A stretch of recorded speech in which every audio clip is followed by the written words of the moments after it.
Hey everyone, in this video I'll show you how to get voice chat in Roblox Mobile. Let's get started. First, you must be 13 years old or older to use voice chat. Second, your account needs to be verified either by adding a phone number or by uploading a valid ID. Then, on your phone, open the Roblox app and go to settings, then tap accounts info. Then, scroll down and verify my age and verify phone number.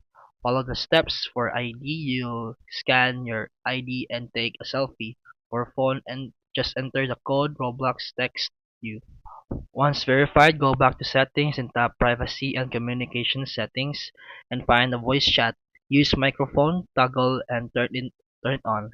And make sure you also give Roblox microphone permission in your phone settings.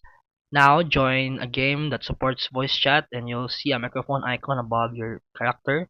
Tap it to mute or unmute and you're ready to chat with friends. And that's it for today's video. If you found this helpful, please like and subscribe for more videos.